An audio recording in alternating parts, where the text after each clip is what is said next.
Hello everybody, video here for you today. I took some time off from YouTube to move and then for healing a fractured humerus as shown here in the x-rays, which is still in progress but it is ahead of schedule. Thank you so much for your concern. Beyond Oak Island is a show in which the History Channel and Rick and Marty Regina get involved with other treasure mysteries. If you missed any of my recaps of The Curse of Oak Island or Beyond Oak Island, there's a link to the playlist in the upper right. The Curse of Oak Island Season 10 premiere is November 15th. This is the no-cap recap of Season 3, Episode 1, called The Atocha's Emerald City. Let's get into it. The Season 3 premiere episode opens not in the Oak Island War Room, but on a boat in Key West, Florida. The Lagina brothers and Maddie Blake are heading 40 miles from the shore to meet the late treasure hunter Mel Fisher's family as they continue the many multi-year salvage operation of the Atocha shipwreck. I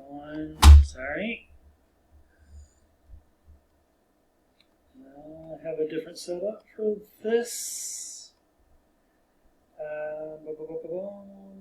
Where were we? Oh yeah, on September 4th, 1622, the 550-ton Spanish galleon Nuestra Señora de Atocha left Havana, Cuba, filled with one of the biggest treasure cargoes ever recorded.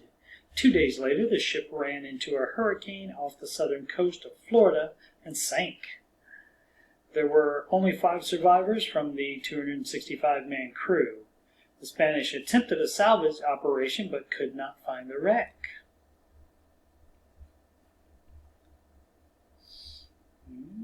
Alright, mousing left-handed. In 1973, treasure hunter Mel Fisher found silver bars from the Atocha on the ocean floor, and in 1985 found $450 million worth of gold, silver, emeralds, and artifacts.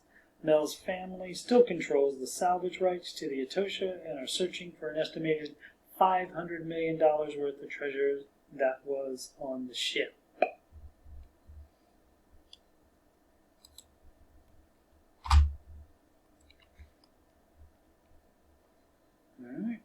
Maddie and the Laginas meet Melvin Apt, the grandson of Mel Fisher and the leader of the active search team. He explains that the family owns 100% of the artifacts in the debris field area, as long as it's proven to be from the 1622 wreck. This map shows the 10-mile-long debris field.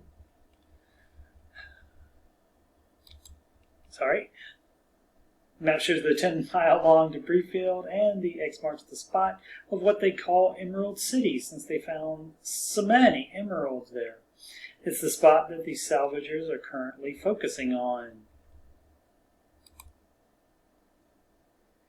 The captain of the salvage vessel explains that the galleon sank intact, but that the ship that picked up the 5 survivors could not break into the ship since it was completely battened down.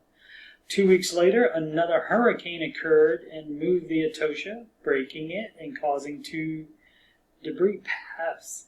That's why the Spanish salvage operation couldn't find it. The colors on the map represent the types of treasure found in that particular area.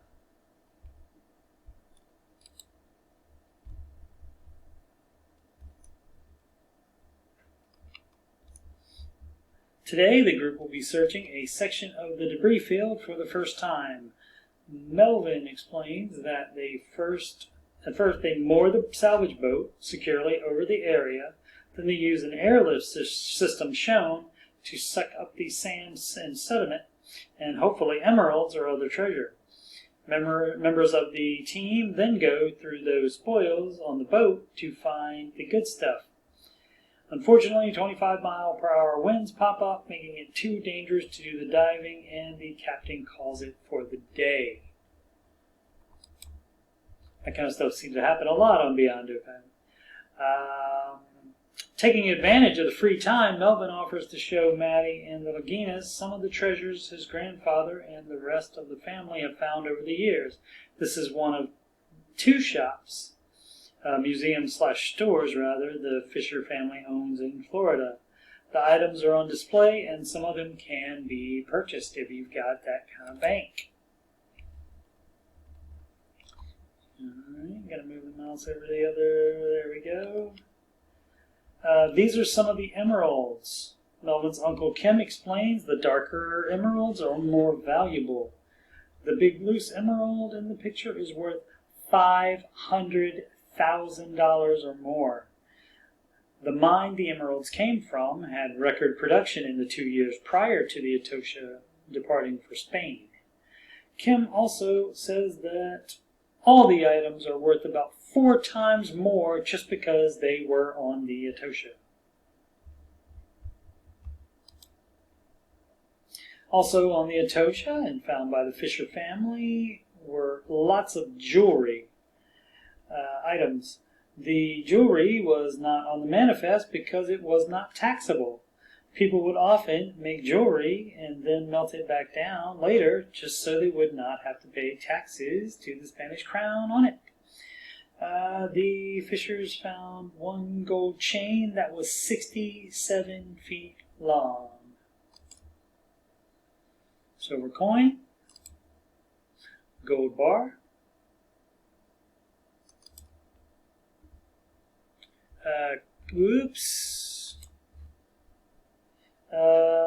Kim adds that they had 111 court hearings due to the government trying to take the treasure away from them. They appealed it all the way to the Supreme Court, where it was ruled in the Fishers' favor. Finders, keepers.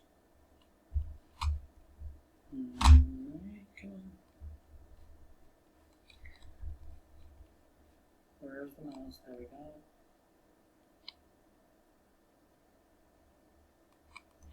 I apologize for this bad video. I'm not going to edit it though.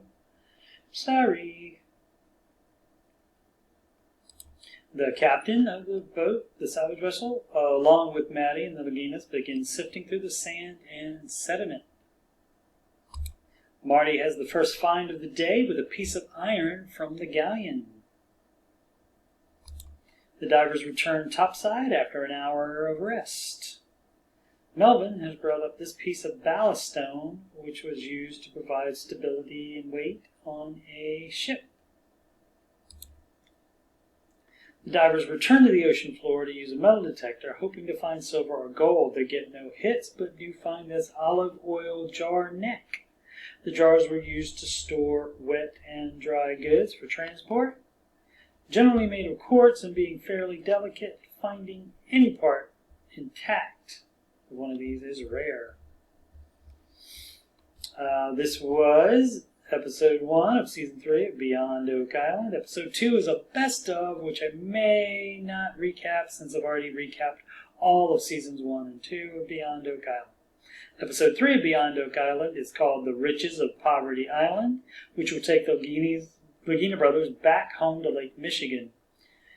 I hope to catch up with the Beyond recaps by the time The Curse of Oak Island has its 10th season premiere on November 15th.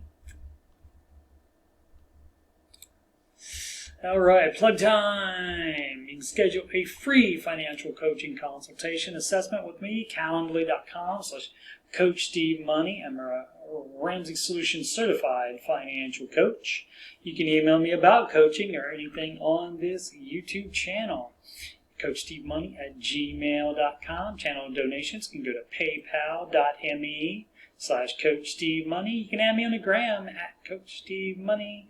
And of course, this YouTube channel is youtube.com/CoachSteveMoney. Thank you so much for watching.